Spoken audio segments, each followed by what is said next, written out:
கான்பூரின் ஒரு நடுத்தர குடும்பத்தைச் சேர்ந்தவள்தான் அனன்யா. அவளுக்கு இப்போது 17 வயதுதான் ஆகிறது.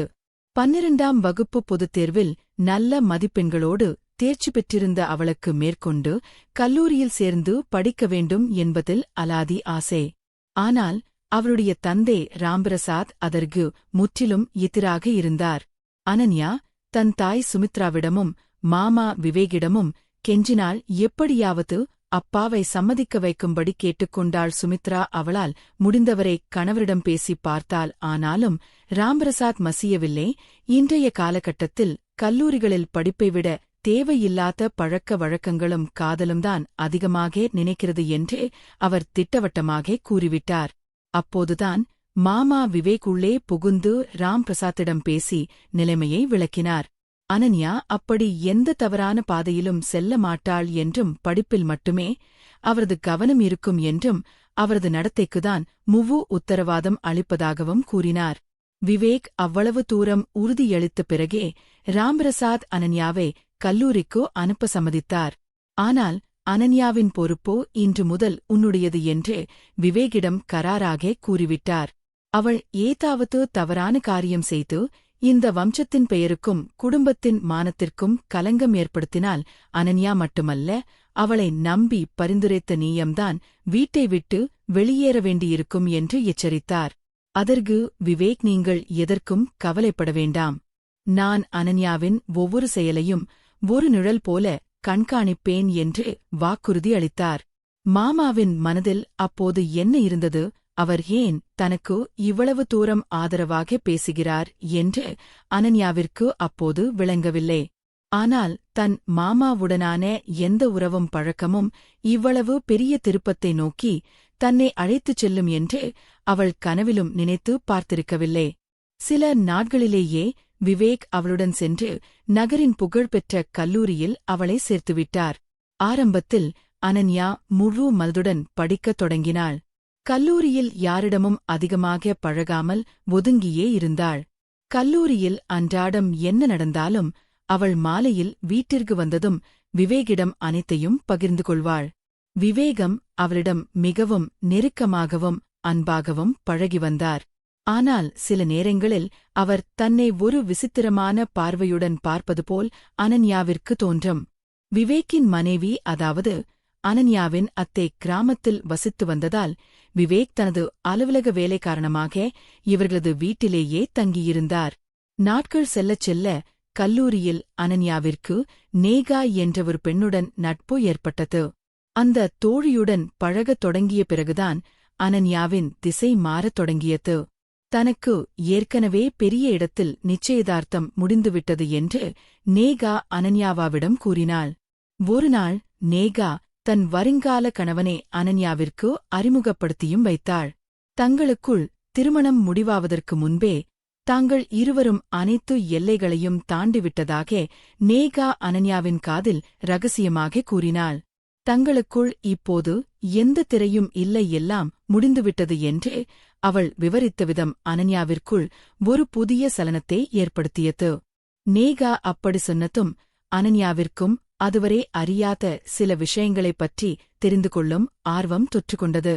வயதுக்கே உரிய முதிர்ச்சியின்மை காரணமாக தான் தெரிந்து கொள்ளக்கூடாத விஷயங்களைப் பற்றி எல்லாம் தன் தோழியிடம் கேட்டு தெரிந்து கொள்ளத் தொடங்கினால், இந்த விஷயங்களைப் பற்றி தீவிரமாக சிந்திக்கத் தொடங்கிய போதேதான் ஒரு தவறான பாதையை நோக்கி சறுக்குகிறோம் என்பது அவளது உள்மனதிற்கு அரைகுறையாக எட்டியது. ஆனால் அவளது எண்ண ஓட்டம் அவளது கட்டுப்பாட்டையும் மீறி நின்றது. அனன்யாவிற்கு எந்த பையனுடனும் பழக்கமோ நட்போ இல்லை. அதனால் நேகா சொன்ன விஷயங்களை நினைத்துப் பார்க்கும்போதெல்லாம் அவரது மனதில் மாமா விவேக்கின் முகம்தான் வந்து போனது. உடனே அவள் தன் மனதை கலைத்துக்கொண்டு, அனன்யா, இதெல்லாம் என்ன முட்டாள்தனம், நீ என்னவெல்லாம் யோசிக்கிறாய், அவர் உன் மாமா என்று தனக்குத்தானே கடிந்து கொள்வாள். ஆனால் விவேக்கின் பேச்சும் அவர் அவளிடம் காட்டிய அதீத நெருக்கமும் அவரது எண்ணங்களுக்கு மேலும் எரியூட்டுவது போல் இருந்தன. விவேக்கின் மனதில் என்ன இருக்கிறது என்பதை அவளால் துல்லியமாக கணிக்க முடியவில்லை. சில சமயங்களில் அவரும் தன்னை இப்படித்தான் பார்க்கிறாரோ என்று தோன்றும். ஆனால் சில நேரங்களில் அவர் அவரிடம் மிகவும் கடுமையான கட்டுப்பாடுகளை விதிப்பார். உன் அப்பா எவ்வளவு கண்டிப்பானவர் என்று உனக்கு தெரியும். நீ ஏதாவது தவறு செய்தால் உன்னை மட்டுமல்ல என்னையும் சேர்த்துதான் தண்டிப்பார் என்று அடிக்கடி நினைவூட்டுவார். அவரது எச்சரிக்கையைக் கேட்டு அவள் தன் மனதை கட்டுப்படுத்த முயன்றாலும் இளமை பருவம் என்பது ஒரு குருட்டு பருவம் அல்லவா? பனிக்காலத்தில் குளிர் காய்வதற்காக நெருப்பை தொடுவது போன்றது.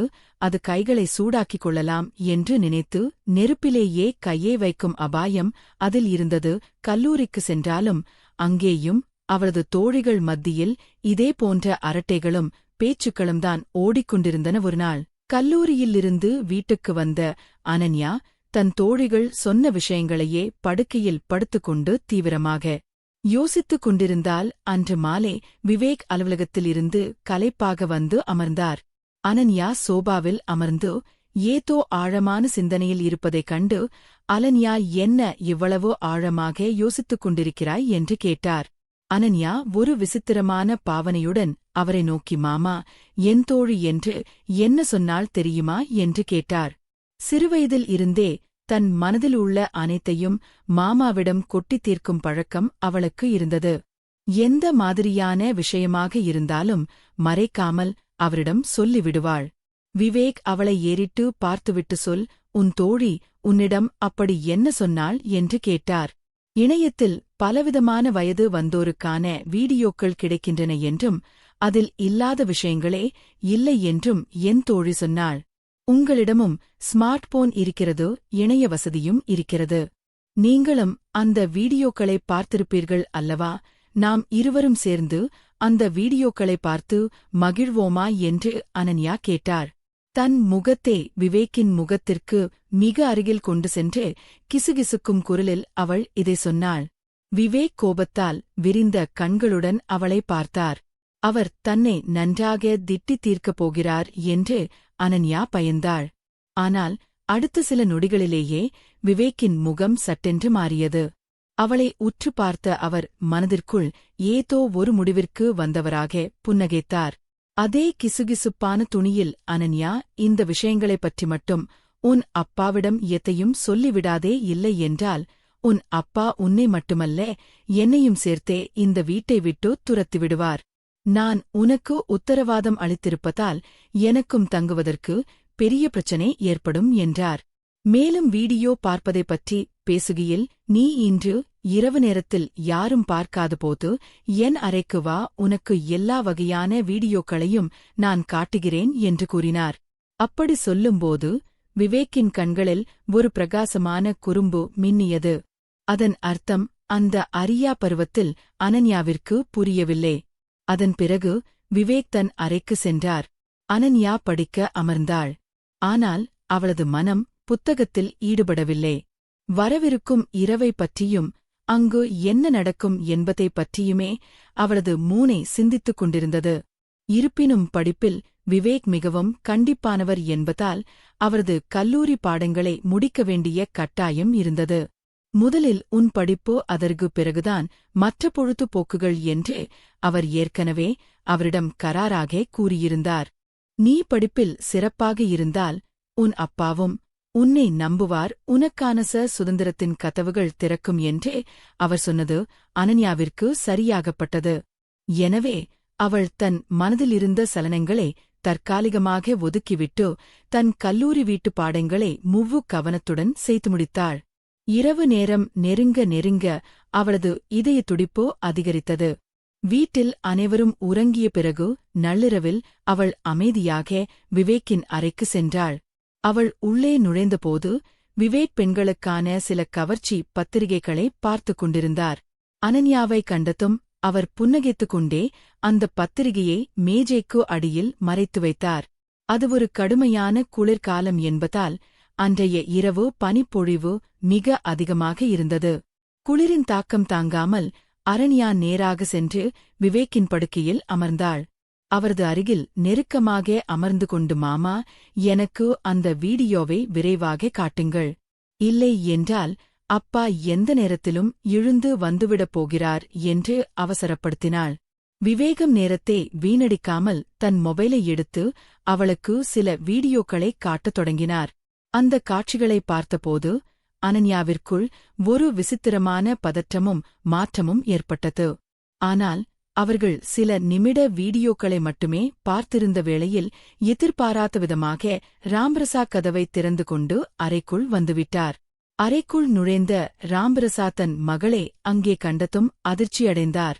இவ்வளவு நள்ளிரவில் மாமாவின் அறையில் நீ என்ன செய்து கொண்டிருக்கிறாய்? உடனே உன் அறைக்கு செல் என்று சத்தமிட்டார்.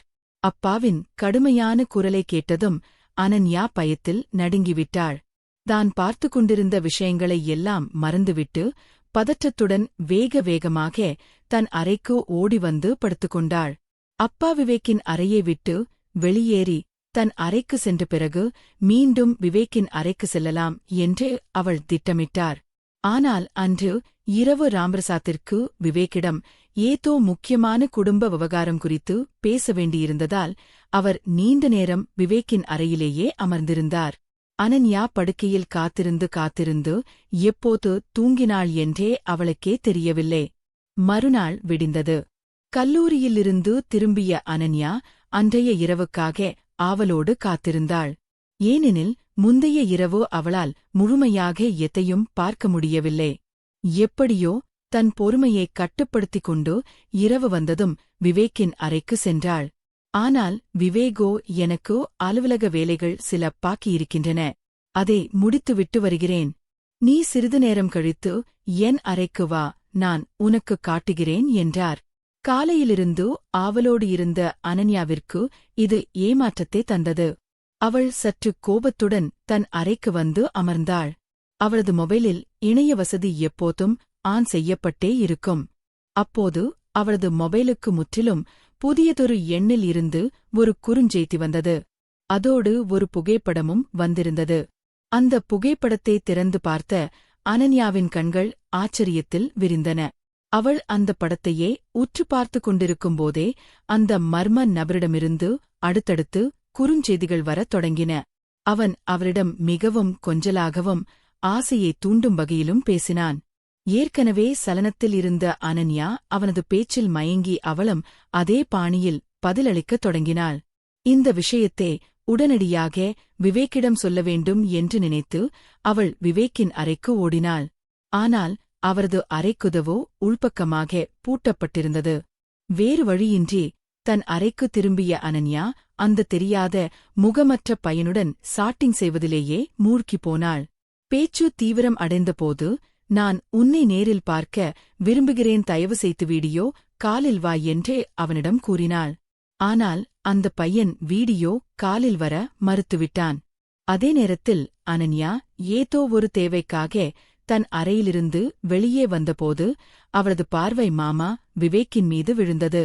அவர் அந்த நள்ளிரவு நேரத்தில் தன் அறையிலிருந்து வெளியேறி மொபைலை பயன்படுத்தியவாறே வீட்டின் மொட்டை மாடிக்கு சென்று கொண்டிருந்தார். இந்த இரவு நேரத்தில் அவர் ஏன் மாடிக்கு செல்கிறார் என்று அவளுக்கு ஆச்சரியமாக இருந்தது. அப்போது மணி நள்ளிரவு ஒன்றே கடந்திருந்தது.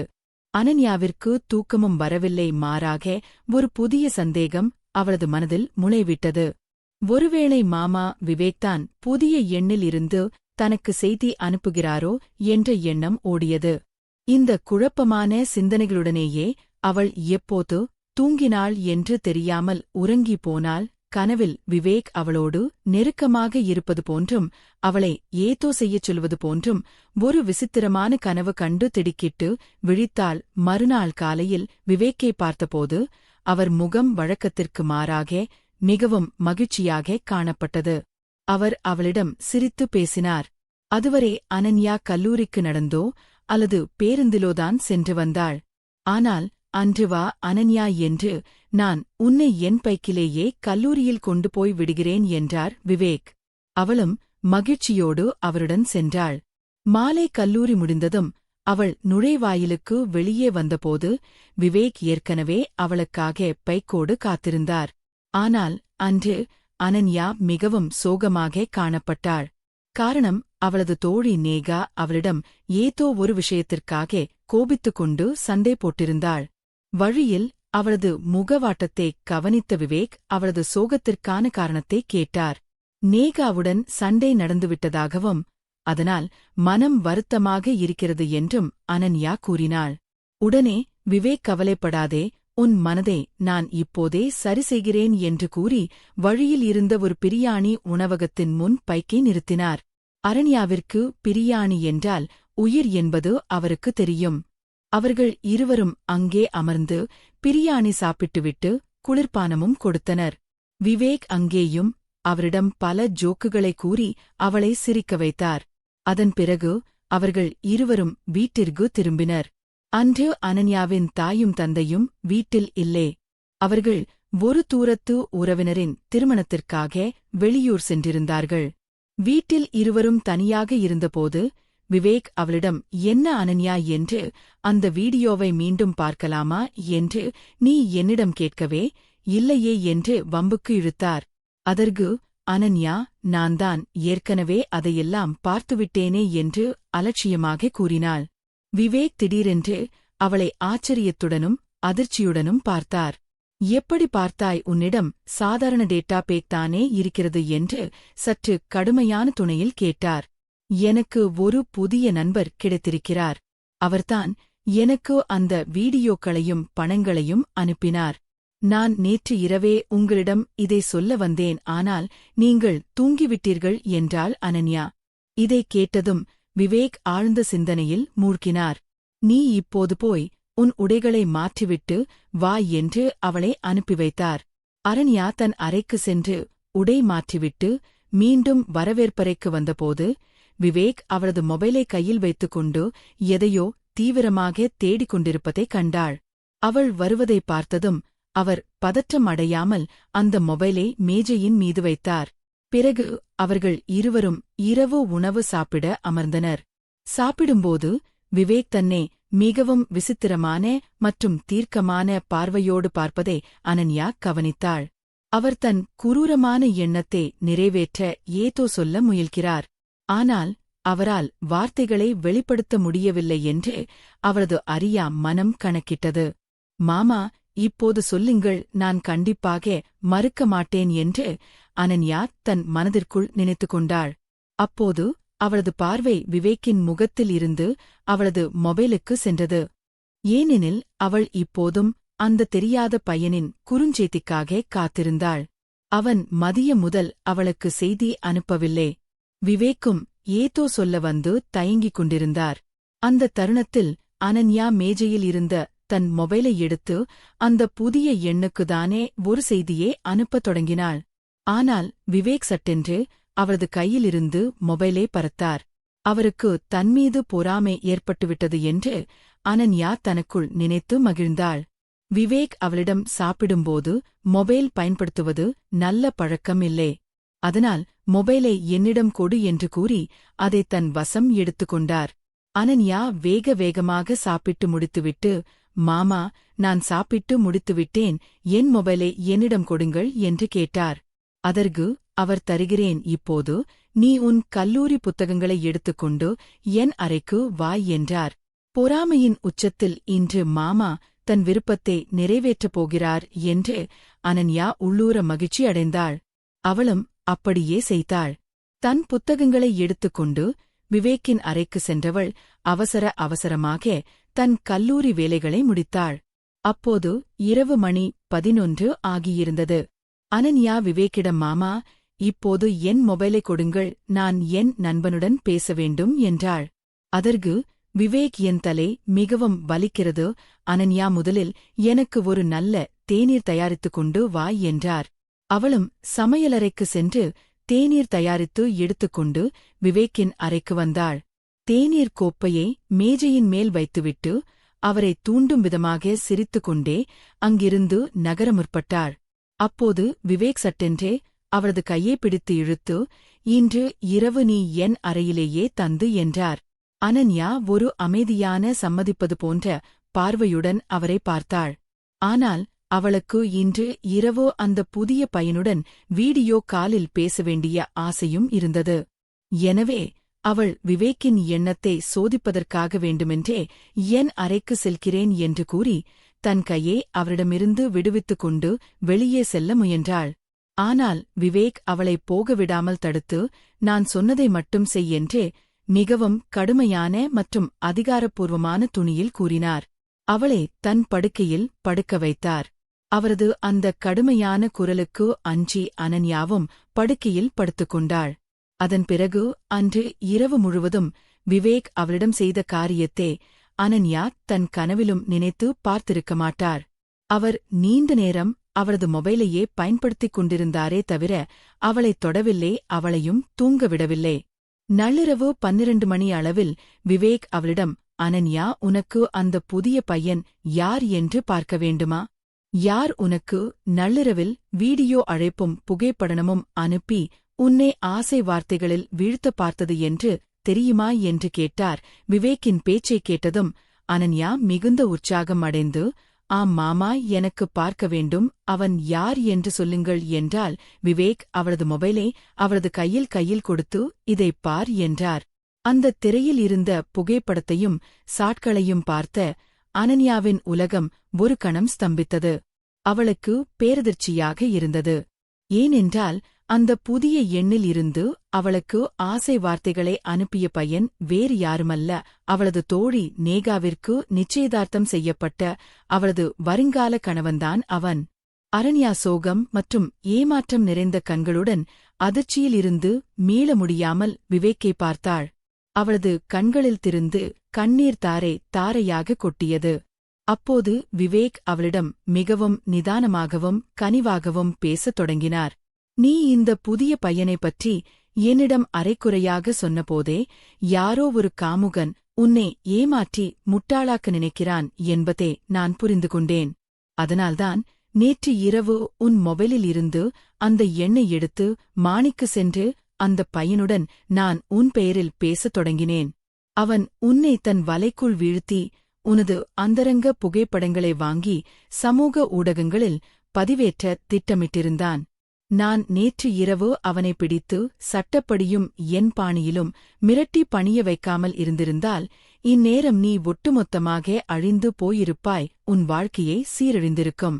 அது மட்டுமல்லாமல் உன் குடும்பத்தின் மரியாதையும் சமூகத்தில் கெட்டுப் போயிருக்கும்.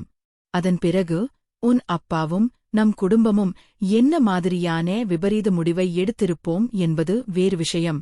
மகளே, இது நீ நல்ல விஷயங்களைக் கற்றுக்கொண்டு உன்னை தகுதிப்படுத்திக் கொள்ள வேண்டிய வயது. இதுபோன்ற ஆபத்தான தற்காலிக பாதைகளிலிருந்து உன்னை நீயே காப்பாற்றிக் கொள்ள வேண்டும். நீ என்னிடம் இந்த ஆபத்தான விஷயங்களைப் பற்றி பேசியபோது உனது அறியாமை மற்றும் குழந்தைத்தனம் என்று நினைத்து நான் ஆரம்பத்தில் கண்டிப்பதை தவிர்த்து வந்தேன். ஆனால் உன்னை அதட்டுவதற்கு பதிலாக உனக்கு இந்த உலகத்தின் ஆபத்துக்களை புரிய வைக்க வேண்டும் என்று நினைத்தேன். அதனால்தான் நான் உன்னிடம் கோபப்படாமல் ஒரு நண்பனைப் போல பழகினேன். அந்த தொடக்க காலத்தில் நான் உன்னை கடுமையான வார்த்தைகளால் திட்டியிருந்தால் நீ என் பேச்சைக் கேட்காமல் கோபமடைந்து என்னிடம் எதையும் பகிர்ந்து கொள்ளாமல் மறைத்திருப்பாய்.